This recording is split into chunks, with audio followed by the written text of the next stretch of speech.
Shri Krishna Chaitanya Prabhu Daya Kodamare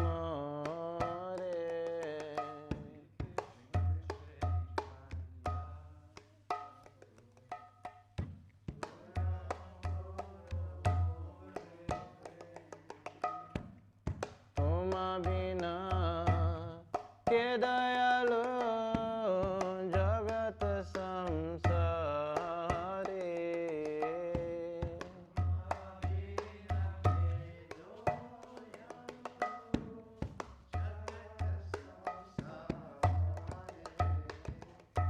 Patita pavana hetu tava avatara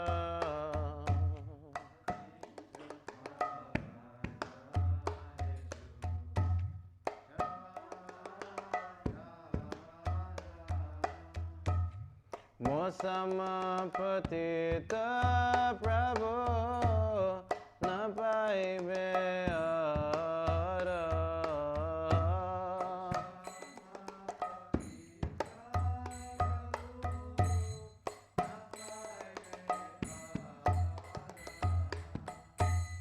Ha Prabhu Nityananda Premananda Sukhi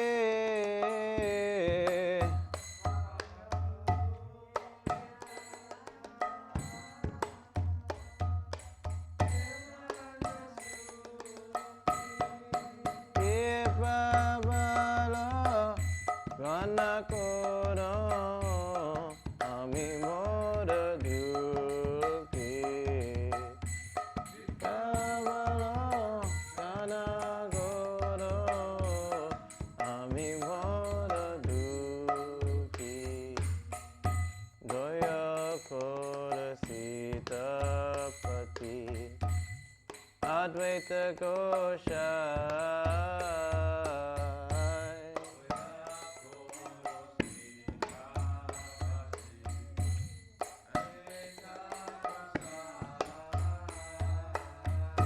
Tava Kipa Pale Pai Chaitanya Nitai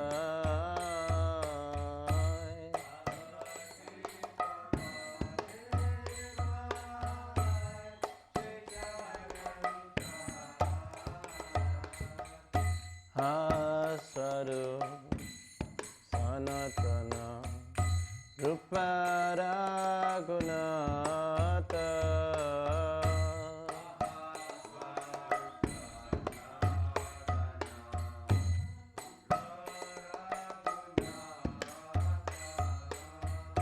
Mata Juga Shijeva Prabhu Lokanata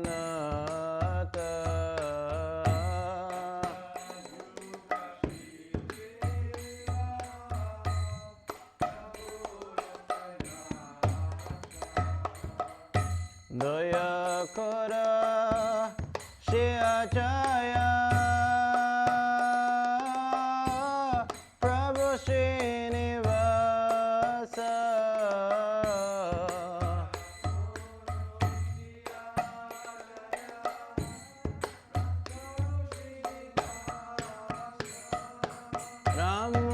Ramachandra Sangamage Naradhamma Dasa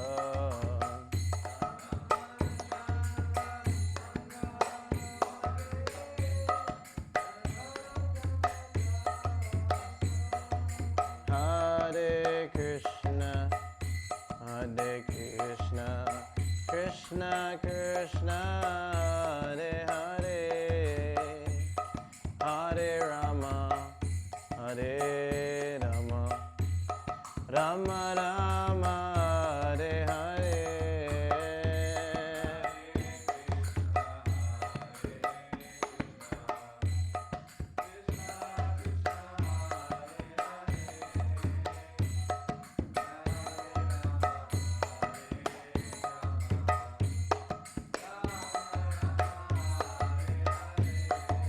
Hare Hare Krishna, Hare Krishna, Krishna Krishna, Hare Hare, Hare Rama, Hare Rama, Rama Rama, Hare Hare.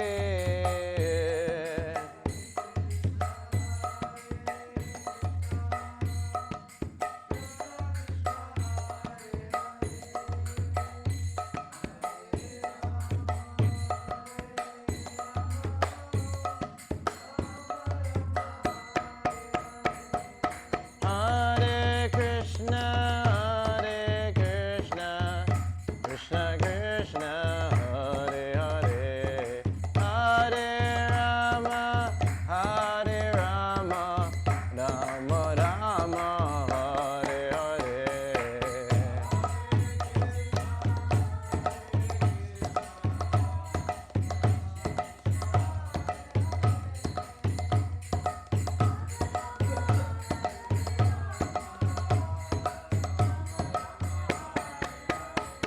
Hare Krishna, Hare Krishna, Krishna Krishna, Hare Hare, Hare Ram, Hare Ram, Ram Ram, Hare Hare.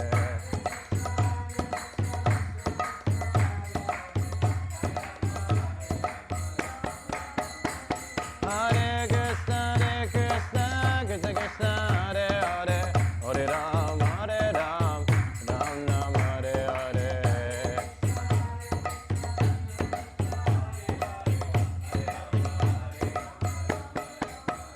Jaya Prabhupada, Prabhupada, Prabhupada, Srila Prabhupada.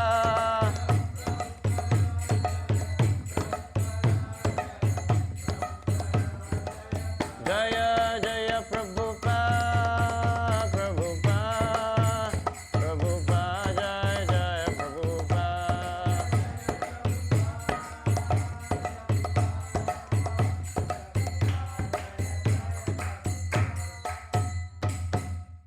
Srila Prabhupada ki. Srila Prabhupada Lilamrita ki. Very Premanandi. Srila Prabhupada Lilamrita, the chapter is entitled A Resident of Vrindavan. So I'll start from this section here. Abai composed a Bengali poem, Vrindavan Bhajan. Its opening stanzas were especially self-reflective and personal. I am sitting alone in Vrindavan Dham. In this mood, I'm getting many realizations. I have my wife, sons, daughters, grandsons, everything. But I have no money, so they are a fruitless glory. Krishna has shown me the naked form of material nature. By his strength, it has all become tasteless to me today. Yasyaham anugrahanam, harisye tadhanam shane. I gradually take away all the wealth of those upon whom I am merciful. How was I able to understand this mercy of the all-merciful? Everyone has abandoned me, seeing me penniless. Wife, relatives, friends, brothers, everyone. This is misery, but it gives me a laugh. I sit alone and laugh. In this Maya samsara, whom do I really love? Where have my loving father and mother gone now? And where are all my elders who were my own folk? Who will give me news of them? Tell me who. All that is left of this family life is a list of names. As the froth on the sea water mixes again in the sea, Maya samsara's play is just like that. No one is mother or father or personal relative. Just like the sea foam, they remain but a short time. Just as the froth on sea water mixes again in the sea, my body made of 5 elements meets with destruction. How many bodies does the embodied soul take in this way? His relatives are all related merely to the temporal body. But everyone is your relative, brother on the spiritual platform. This relationship is not tinged with the smell of Maya. The Supreme Lord is the soul of everyone In relation to him, everyone in the universe is the same. All your relatives, brother, all the billions of jivas, when seen in relation to Krishna, they are all in harmony. Forgetting Krishna, the jiva desires sense gratification, and as a result, he is firmly grasped by Maya. In an October visit to Delhi, Abai received a donation from Kaviraj Badya Nasichar to be used for printing 1,000 copies of Back to Godhead. Abai promptly produced an October 20 issue of Back to Godhead with the donor's name on the front page. It was the issue in 2 years. It was the first issue in 2 years. Another donor, Subodh Kumar Kapoor of Ramlal Kapoor and Sons, followed Mr. Sachar's example and donated 1,000 copies for the November 20 issue. The front page article in the November issue was Truth and Beauty. An editorial in the Times of India speculating on whether truth and beauty were compatible had opined that truth was not always beautiful, but often ugly and unpleasant. Abai disagreed. Truth is so beautiful that many sages, saints, and devotees have left everything for the sake of truth. But we are habituated to love untruth from time immemorial in the name of truth. Abai agreed, however, that mundane truth and beauty were incompatible. Not only was mundane truth not beautiful, it was not truth. And mundane beauty was not real beauty. To explain, Abai told the story. Once a man fell in love with a beautiful girl who tried to resist the man's advances. When he persisted, she requested that he wait for 7 days, after which she would accept him. During the next 7 days, the girl took a strong purgative and laxative and repeatedly passed stool and vomited. She stored the refuge in buckets. Thus, the so-called beautiful girl became lean and thin like a skeleton and turned blackish in complexion, and the beautiful eyeballs were pushed into the sockets of the skull. The man appeared on the scene, well-dressed and well-behaved, and asked the waiting girl, who was depressed in appearance, about the beautiful girl who called him there. The man could not recognize the waiting girl as the same beautiful girl whom he was asking for. The same girl, however, was in a pitiable condition, and the foolish man, in spite of repeated assertion, could not recognize her. It was all due to the action of the medicine only. At last, the girl told the powerful man all the story of her beauty and told him that she had separated the ingredients of her beauty and stored them up in the reservoirs. She also told him that he could enjoy the juices of beauty stored up in the reservoirs. The mundane, poetic, or the lunatic man agreed to see the juices of beauty, and thus he was directed to the store of loose stool and liquid vomit, which were emanating unbearable bad smell, and thus the whole story of beauty liquid was disclosed to him. Abai went on to assert that literature which did not describe the ultimate truth and beauty of the Supreme Person was no better than stool and vomit, even though it be presented as poetry and philosophy. Yeah, so we can see Prabhupada he didn't hold back. He didn't sympathize with people's illusion. And this Back to Godhead, you can look at those earlier articles, because nowadays there are devotees trying to bring back to Godhead in prominence. We don't really care about Back to Godhead, it's more like the books. And why is that? Because the books of Prabhupada are hitting straight onto the point. What is happening out there? He fully comments on materialistic society. Whereas now the Back to Godhead has become more like a niche for devotees. The articles are for devotees, and then there's a small niche, an article about Lord Shiva in Vrindavan and what's the meaning there. I mean, for new people, it doesn't really appeal. And then for your general devotee, also it doesn't really appeal, because like, how can I apply this in my life? What, it's such a gray area of our philosophy. You can go without it. So most articles are like that. People are trying to. It's good. It has a place somewhere, but maybe not in the Back to Godhead.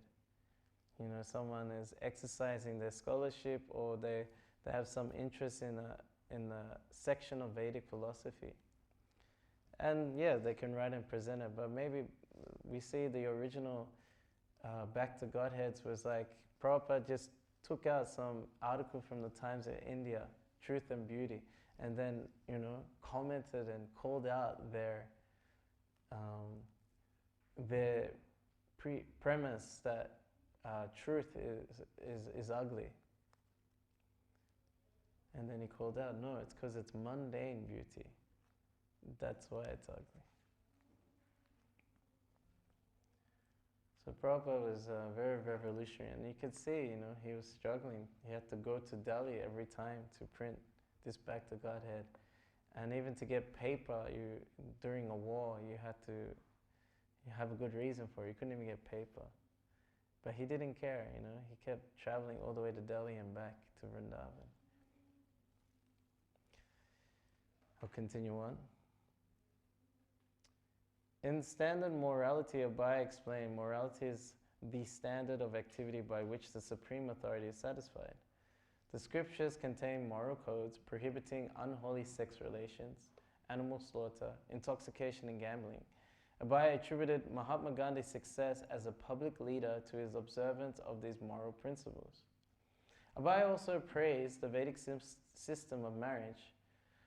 After the attainment of puberty, a woman wants a male, and if she is not married within that time and allowed to mix with boys, it is quite natural that there is every chance of fall down either by the boy or the girl.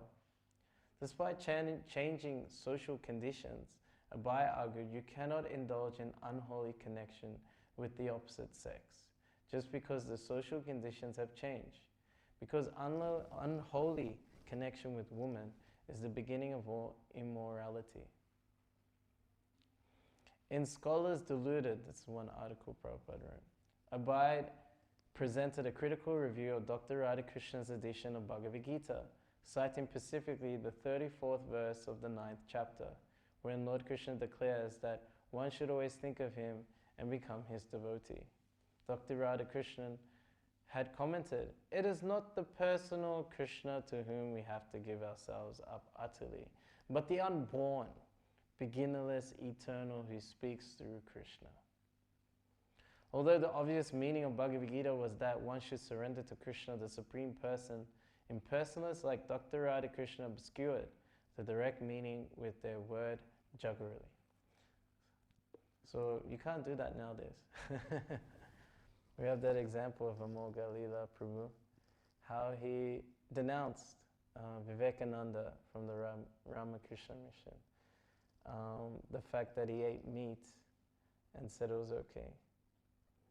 And Prabhupada used strong language like rascal and nonsense like this. This is strong language. And this Radhakrishna's Bhagavad Gita is still popular today, printed by the Gita Press. So to speak out, it's not for him it wasn't a popularity contest. For him, he saw them offending or even trying to attack his beloved Krishna. Krishna is a real person for whom that he interacts and loves so much. Imagine someone insulted your mother like this.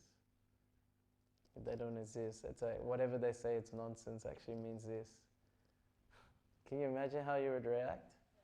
Yeah, hey, well, who are you, So it's not out of like, okay, let me show my superiority over this philosopher, but no, let me defend Krishna. Let me defeat this person in their nonsense philosophy.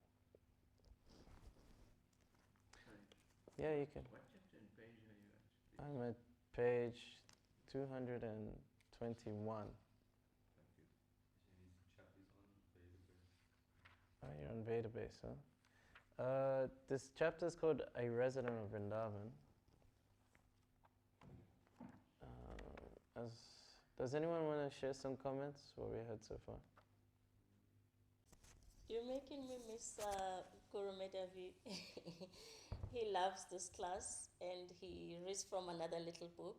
And obviously he has a lot to remember, a little bit from Prabhupada. So he really traumatized this class.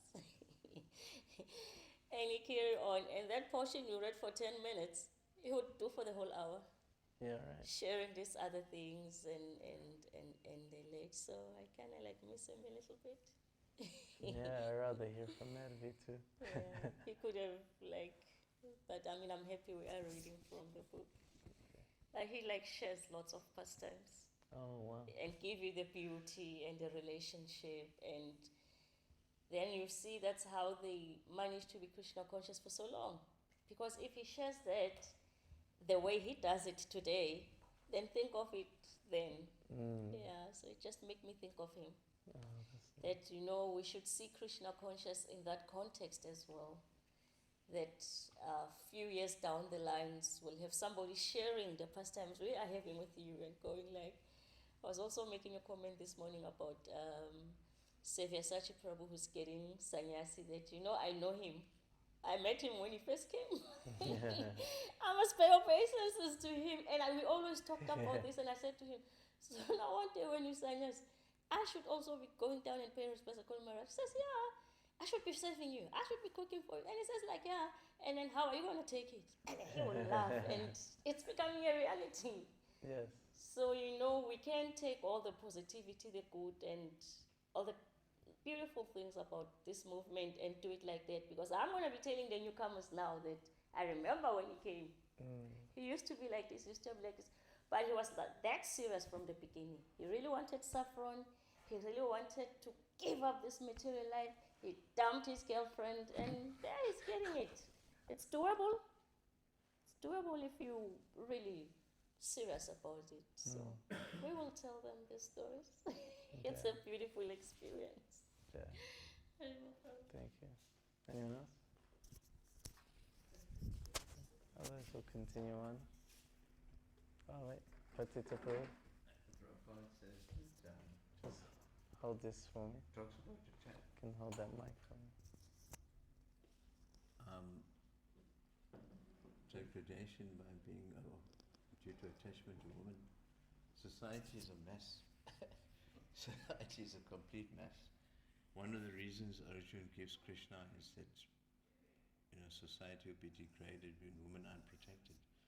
It's a total mess. So that's why we need more Harinam Sankirtan into these next 10,000 years. Prasadam, Harinam, books, the works. But fundamentally thing about books is giving the world Shastra, because it needs a foundation. It's totally messed up, to say the least. And in it, the part of it is women not being protected, quite an important part of that. Sometimes some people that even before I came to ISKCON, are sick of religion. And one of the things about some religion is that it puts women down rather than protecting the woman.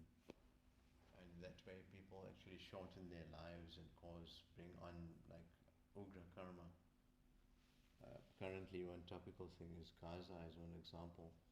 Being born in the desert in the 8th canto is explained is things like killing Brahmins and also causing offenses to women and not protecting them but exploiting them. From that comes this type of karma. So we have a big mission to fulfill, one step at a time, to actually we're giving society a hint. It's actually ISKCON Brahmins who are on a level way beyond smarter Brahmins and caste Brahmins, varieties of Brahmins who think they're better than everybody else, predominantly in India currently. So ISKCON is just phenomenal. What Prabhupada has given us is just completely. You can just hold on to it. Okay. Vasanti? I was thinking of this personality in the story who was the female who exhibited the liquid beauty, and I thought, wow, she sounds like this original Brahmacharini. And then I started thinking about these personalities as Patita Pavan Prabhu was speaking, and how women sometimes have this pressure of all these different things. But you think of this prostitute, I think her name was Chintamani, and even she was preaching to Bival Mangal Thakur. So he went through great austerities just to go and see her. He crossed through storms and climbed up thorny bushes and got there in a mess. And then she said, wow, if you could put one bit of effort like this to Krishna, how you do to come to see me, then you'd have a great success. So on the one hand, it's always quite heavy to hear all these different things, but then you see that even these personalities were preaching, and I found that quite inspirational. And my favorite takeaway line from what you read was, all that is left of this family is a list of names. I thought that was a powerful punch. Thank you. Thank you. Yeah, no, this poem is very nice. When His Holiness Kadamba Kamaraj left, and it made me start thinking about, who am I actually really connected to and for how long? And actually, when Maharaj told me in London that he's gonna go, he's preparing to leave. So it didn't really register, at first. But then when it sort of sunk in a little bit, I didn't know what to think or do. And I went straight to Srila Prabhupada and bowed down to him. And the realization came that, wait a minute, this connection with Guru Maharaj is eternal, just like my connection with Prabhupada is eternal. I never met him physically. I never really, there was no sort of, but somehow I feel he's close to me. It's because the center of our relationship is Krishna, and everything about our relationship is due to Krishna. So it's the same with the spiritual master. Actually, I realized that my relationship with my spiritual master is more intimate and more important than even with my parents, which is a big statement to tell people. Why is that? Because it's only due to the bodily connection. They weren't my mother and father before. And then, however the bodily connection would be cut, they're no longer my mother and father. But me being a servant of Krishna or being a servant of his servant, that always exists. That's always going to happen. That's always going to be true. That goes beyond illusion, time, space, and thought.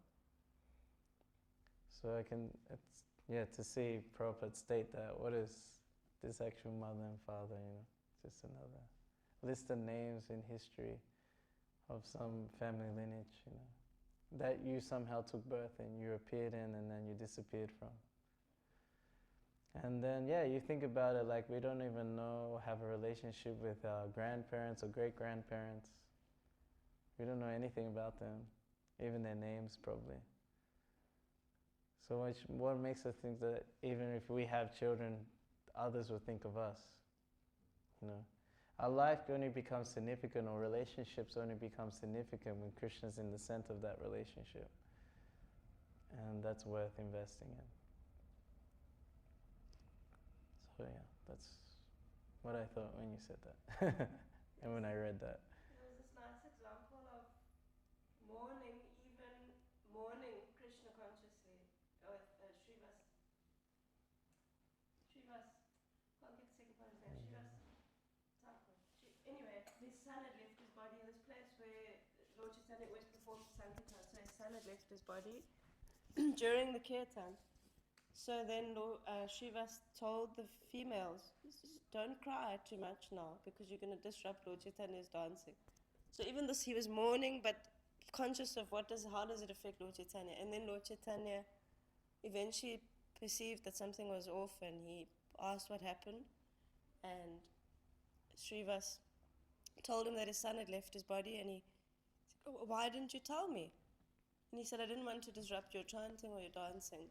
And then he felt such great love for Srivas, and then he also told the mothers of the house, well, Lord Nityananda and I are like your sons. And then he brought the son back to life.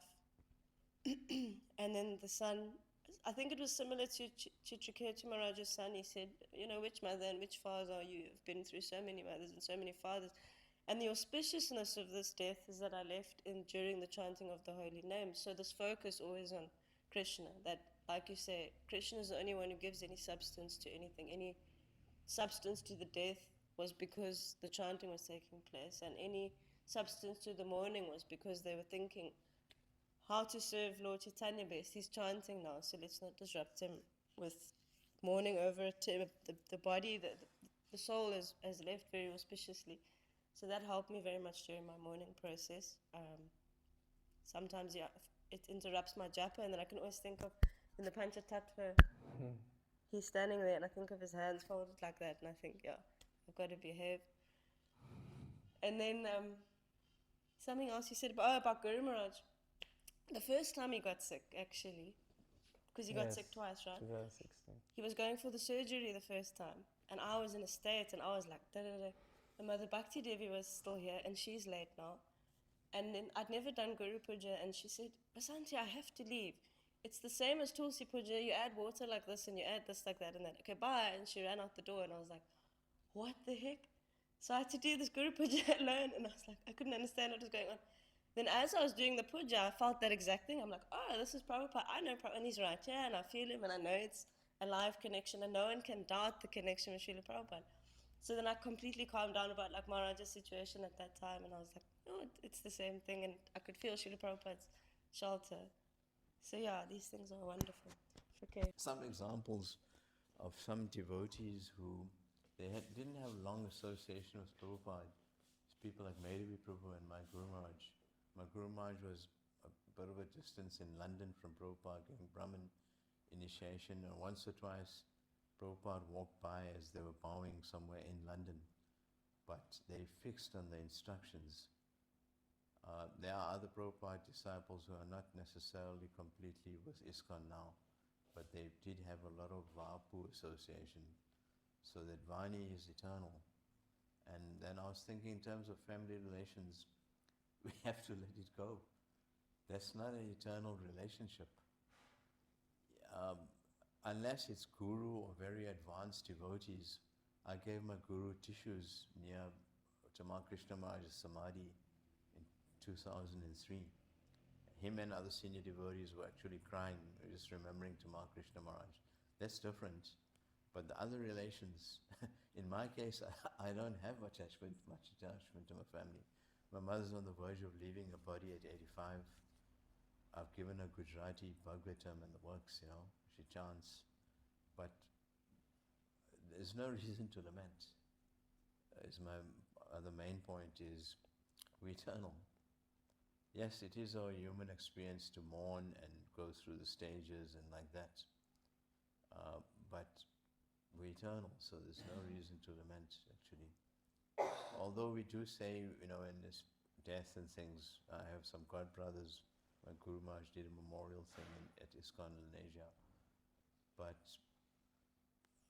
we're eternal, so there's no reason to lament. We do console devotees, we empathize with them, but there is no reason to lament change of bodies. A sober person doesn't. On the disappearance day of Srila Bhaktisiddhanta Saraswati, Abhay keenly felt separation from his spiritual master. He perfectly understood that Srila Bhaktisiddhanta's instructions were more important than his physical presence, and that in fact, the spiritual master was present within his instructions. In this way, Abhay had always been with his spiritual master. Yet on this annual day, Abhay could not help feeling loss. He remembered how in 1932 he had been a grihastha and a new disciple. At that time, he had not been free to do as much service as now. Yet it had been in those years that he had been able to see his spiritual master, offer obeisances before him, eat the remnants of his prasadam, walk beside him, hear his voice, receive his personal glance.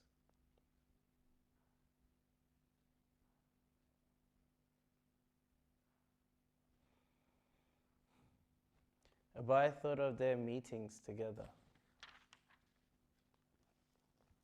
How powerful had been Srila Bhaktisiddhanta's mission. His presses had been running day and night, printing magazines, books, the daily Nadia Prakash, and Europe had been a promising new preaching field. With Srila Bhaktisiddhanta Saraswati Thakur at the helm, the Gaudiya Math had entered into battle against Maya's forces, and Srila Bhaktisiddhanta had made all his disciples unafraid. Abai had always been eager to serve his spiritual master, to serve within the Gaudiya Math with its headquarters in Calcutta.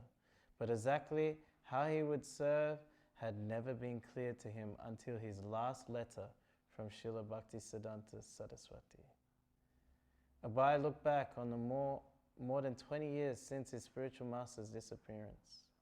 The Gaudiya Math had been undone by its leaders, and everyone else had scattered like leaves in a storm. It was an unspeakable loss, and it was an old story, how the big sannyasis had degraded their spiritual master's instruction and had intrigued, disputed, litigated, violent party factions, false leaders claiming to be world acharya, and which party had been right. No, both had been wrong, all wrong, because the Gaudiya Math had disintegrated. Now there were dozens of little mats and no preaching. No real preaching as before, when he, Simha Guru, had cast fear into the Mayavadis, had led an army of young powerful preachers to march throughout India and the world. And the greatest sufferers of the Gaudiya Math's dissolution were the people, the non-devotees, who had little hope of being delivered from the batterings of Maya. Srila Bhaktisiddhanta Saraswati had begun a spiritual revolution, and that revolution had now been overthrown by Maya. The scattered particles of the Gaudiya Math had settled quietly into self-satisfied, insular, almost impotent units. And it was the people in general who suffered. Phew. Abai groped after memories of his spiritual master. He felt secure in his own relationship with Srila Bhaktisiddhanta Saraswati was intact, continuing. Yet he felt helpless. He was diligently pursuing his spiritual master's order to preach in English. Yet, without his spiritual master's physical presence, he felt small and very much alone. At times like this, he questioned the wisdom of having left his family and business. Lamenting Srila Bhaktisiddhanta Saraswati's absence and the fall of the Gaudiya Math, he composed a Bengali poem, Viraha Astika. Okay, let's read the poem. I just had some thoughts, if you don't mind. Yes, so this whole remembrance of the Vapu is also important. That inspires you to follow the Vani, the instruction. So those who are fortunate to have that, it's a great gem, and one could share it with others as well and inspire others. We see how Srila Bhaktisiddhanta has instilled such a revolutionary spirit in our sampradaya, in the whole sampradaya. You know, he was not afraid to take on whatever was in the way, especially Mayavadis.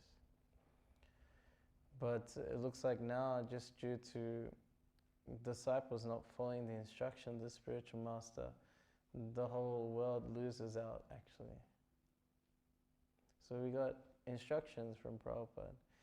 It's from Prabhupada we get this preaching spirit.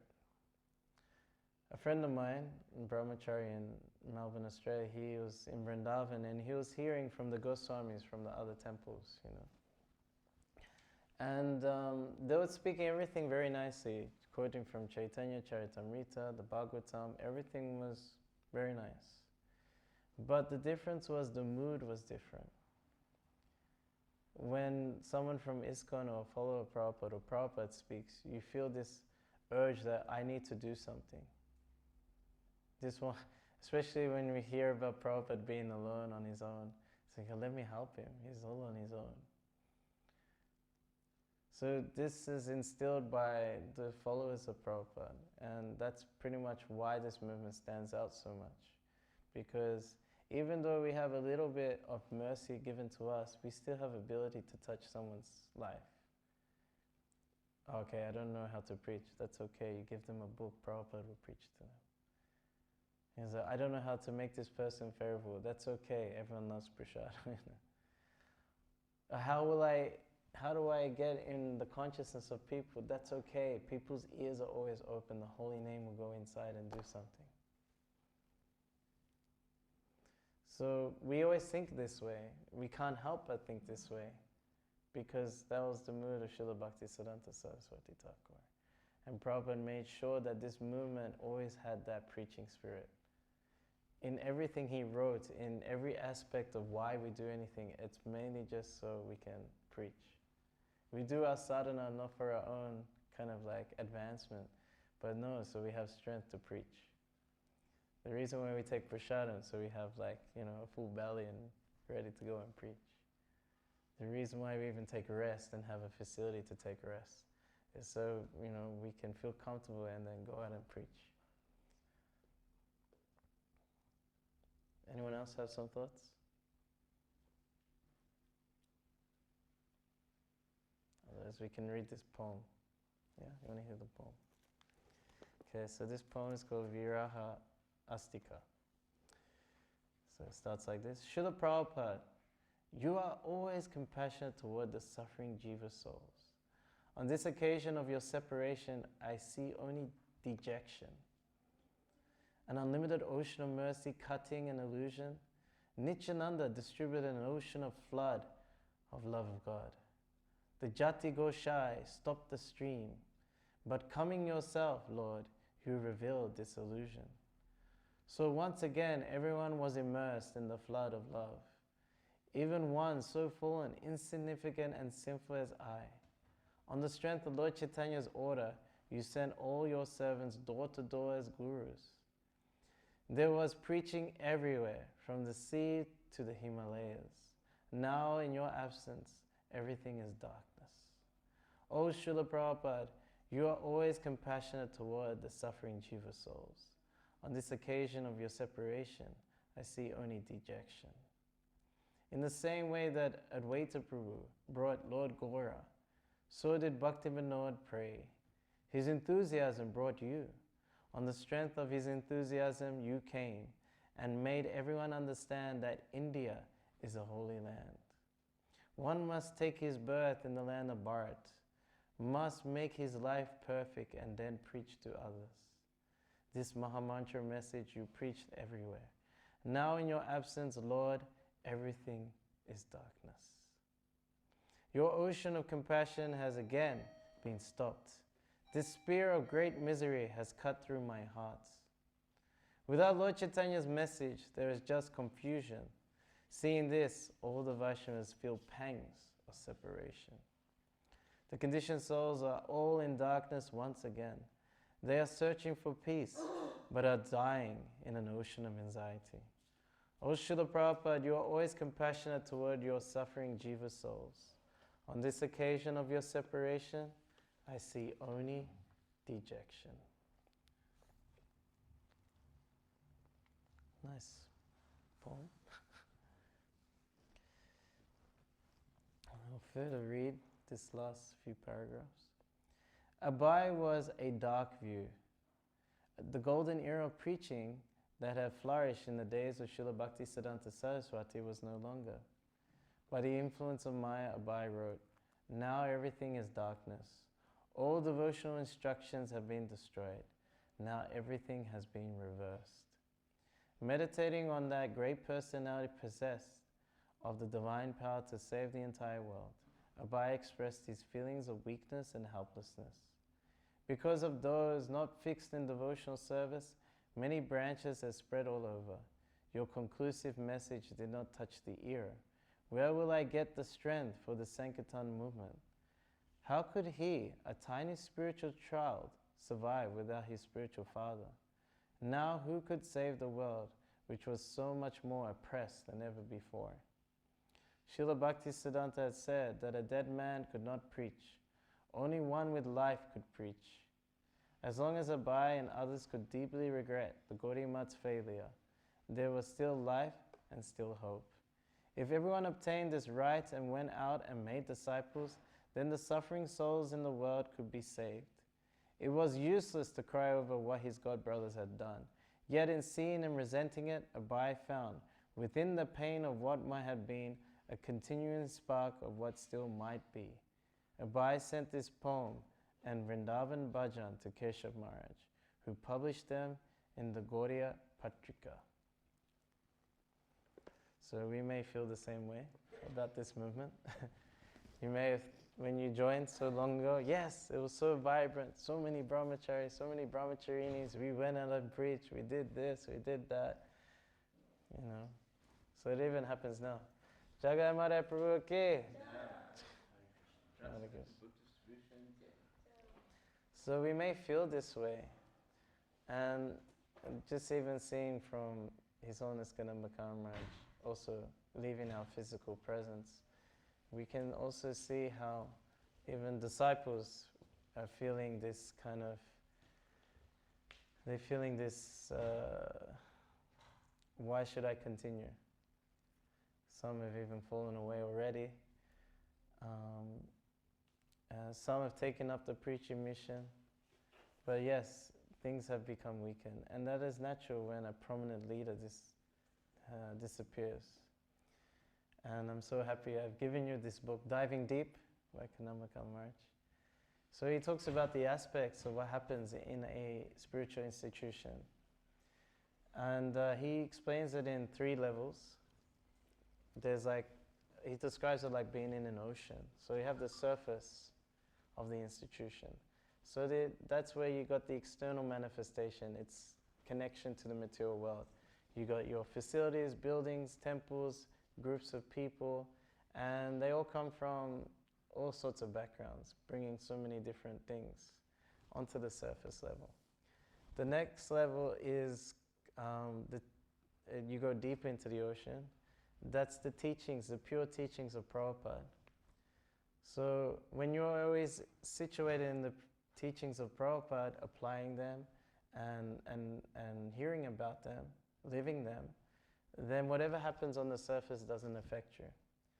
So he says disasters do happen in spiritual institutions. You know, it could be a guru falls down, it could be a guru leaves this world. So many things could happen. You know, and a pandemic comes, we have to close temples. So many things happen on the surface. So he describes it it has there's these big oil tankers, and then somehow there's an oil spill. And then, it covers everything. And whoever's on the animals on the surface, they get done by that, right? Like birds, seals, you hear about, and we have to rescue them and clean them. And they all get caught, but those who are deeper, they don't get affected, right? But the ocean has its own purifying process. Over time, it can just wash away all that oil onto the shore, and it'll be back to being pure over time. Spiritual institution has that. So those who are on the surface, caught up in the external ups and downs, the social conventions, this and that, the politics, they get caught up in that, and they may stop practicing. But those who are deeper, situated in the teachings of Prabhupada, they could continue. And we see that now. The deepest level of the ocean is your experience with Krishna. We all experience this one. With those moments where you're like, wow, Krishna was with me. Krishna's real. Krishna's really looking out for me. And that's your, deep sea divers, that's your sharks and everything. They don't get affected by whatever's going on. And they don't even see what's happening on the surface. They're just with Krishna. So there's 3 levels of this institution. There's the surface, which is You know, your neophytes, they hang out there and they're just caught up in the externals of the movement. And then deeper is the teachings of Prabhupada. That's like your Madhyamadikari, that's your intermediate devotee. They're your preachers, they see what's going on the surface, they regularly go there to try and bring them down to the deeper level, like this. And they're safe there. And then you have the Uttama Adhikari, they're always with Krishna. Everything's great because they don't even care what's happening on the surface, right? They're always with Krishna. So you can see we're kind of sometimes on the surface and we get caught up by whatever's happening externally. Sometimes we're in the middle, we feel stable, we're with Prabhupada. And then sometimes we're feeling deep inspiration and we feel great security when we're feeling Krishna's presence in our life. So this is the 3 levels of the institution explained in that book. So I explained a little bit about it. And so we can see Prabhupada, our Srila Prabhupada is always situated with Krishna, with his spiritual master, with that instruction. And that's how he was never affected by anything on the surface. He saw his god brothers, you know, quarreling, politicizing, and they gave up the preaching. Only if you're situated in the teachings of Prabhupada, then you'll be a preacher. We see our movement becoming a bit more on the side of, dare I say it, a Hindu church, where you just come on a Sunday, show yourself being religious, and you may follow Prince, you may not, it doesn't matter, no one really checks on you. But you're seen as a good person. And then that's when your, lack of Vaishnava etiquette comes through. And no preaching is done. We're just trying to maintain, become prominent in the society, or become a famous choir person, choir boy or choir girl with your kirtan melas. Holiness should go out, not kept inside. It's nice you're doing it all together, yes, but eventually should overflow and go out. So that overflow is not taking place. The majority of the movement previously used to be practitioners of sadhana, you were a reader, you were following all 4 regular principles, chanting 16. That was a member of the movement. Now the majority or the masses of the movement will become those who may chant 16 rounds, may follow 4 regular principles, but they are fully connected with the movement. So that, I guess, like the population of the movement is becoming more surface. And if because they're bigger population, they may sway of how the institution should move, instead of those who are purely situated in the teachings of Prabhupada. So we are going through a phase, and we should take the mood of Prabhupada. Somehow, let us try and fulfill the order of our spiritual master. Prabhupada always guide us how to be that disciple. Yes. Okay, so I'll leave it for comments for you guys. I'll stop here. Share some reflections, and you can turn the camera to you as well. Yeah, do as you wish. You are free. You are free to go. I have a friend who lives at Radhakund now. He's gone away to the Kodia Math. He even translated Bhagavad Gita into Zulu before he left. But the brahmacharis they do parikram, they do kirtan, but they don't have the preaching mood of ISKCON. And I know you could be way more trouble than me, like in the towns even. But one thing about the Gaudiya Math is that they minimize Prabhupada. And to me as an ISKCON member, I've got my mercy through Prabhupada. So I obviously am not into that. But at the same time, I'm not offensive to them. And some of Prabhupada's godbrothers, for example, are exalted pure devotees. So them and anybody else I wouldn't want to offend. I respect them, but ISKCON is the special vehicle that gives the planet Krishna consciousness in a very nice, joyous way. ISKCON is that. So and nowadays when gurus initiate, one of the things is that you have allegiance to Prabhupada.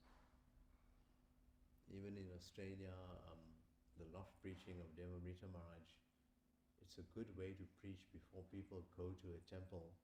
But the other thing is, it also counteracts Gaudiya Math people try to steal ISKCON devotees. Sometimes even after they got like bhakti training, Just a side point I'm making, but what I'm saying is that ISKCON is the main vehicle that has and continues to give the world Krishna consciousness. So we are respectful to others, like our cousins that are in qualified parampara, like Gaudiya Math. But still, my allegiance is with Prabhupada. There's no other special nectar waiting for me around the corner that I need to go get. And sometimes in the dhams, many ISKCON devotees have been deviated by not strictly following Prabhupada. Our gurus don't form their own parampara. They lead us to Prabhupada, who's the Acharya and the preeminent, exalted pure devotee. That's what our gurus do, they connect us. I just wanted to say that. Thank you. Yeah, it's important that we still respect those who are followers of the God Brothers of Srila Prabhupada. And we should interact with them as individuals as well. And we should respect their focus in spiritual life. It may not be preaching, fine. Okay, that's fine. I mean, that's what you got taught to. That's how you've been taught. So we respect that.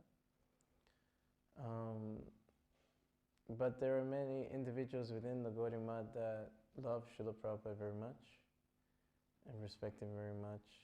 God brothers like Sri Bhakti Rakshak Sridhar Swami even went as far as calling Srila Prabhupada Shakti Vesh Avatar.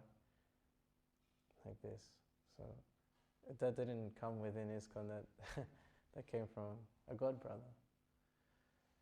And so there are many great individuals who are followers of Srila Bhaktisiddhanta Saraswati Thakur. So it's not like we're going to cast all of them aside just because, we have a connection with Prabhupada. That's kind of more a bit on the egoism side. But yes, at the same time, we cannot dim the glories of what Srila Prabhupada did. No one can. You can't casualize it. It's not possible. And actually, it's to one's benefit that one glorifies Prabhupada as much as possible. And yes, he will be that prominent personality in thousands of years to come. That's for sure. No one can deny it, actually. Jagai Madai Prabhu. Hare Krishna. Yes. That's the Acharya Prabhu. How are you? Oh, good. Can you Sorry I missed the lecture. send this for me? We're busy moving house. Moving house? Yeah, so it's been chaos. So I wanted to come and drop off some books and get a some association. Prabhu, what do we do if you find yourself that you're just always buoyant? You're always... you're trying to dive deep, but you're buoyant. Oh, And you just keep on coming up. Yeah. And I only got a bit of the lecture, but I find that with myself, I try and get deep, but then I become very surface. Yeah. And then full of oil and muck. And then it's a struggle, and then trying to dive deep. Will I get pulled down eventually? Or is it just on my own volition that I'll be able to get the depth? Yeah, if we're not able to do it ourselves, then you need to hold on to those who are diving deep. It's association with more advanced souls. That's always the case. But I mean, even just to get to this Madhyam platform, we have access to Prabhupada through his books. So I mean, if you're feeling, what's wrong with me? I mean, just grab the book and look at the letters, at least that far. Something will be revealed, Just take shelters. Yeah. Prabhupada is very accessible, And I was speaking yesterday ago, if you're feeling like this lust or anger or greed is like attacking you and you feel like you're too weak to go against it, you could fall at the feet of Prabhupada. You know, he have his picture in his books. He just bow down and chant his pranam mantra, Namo Vishnu Padaya Krishna Prasthaya Padaya Shrimade Bhaktivedanta Swami Tina. Namaste Saraswati Deva Gauravani Chami Nivashesha Sunyavadi Prashadata Shatani. And you pray like, this lust is too strong, please help me. This anger is taking over, please help me. This greed is taking over, please help me. And you beg. And Prabhupada will help you.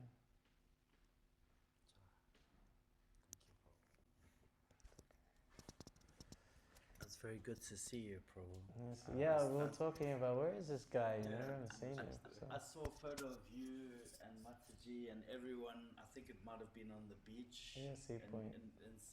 It was ecstatic with Gopakumar. I was like the team, and I did feel a little bit but I am obviously just... You're coming with us today?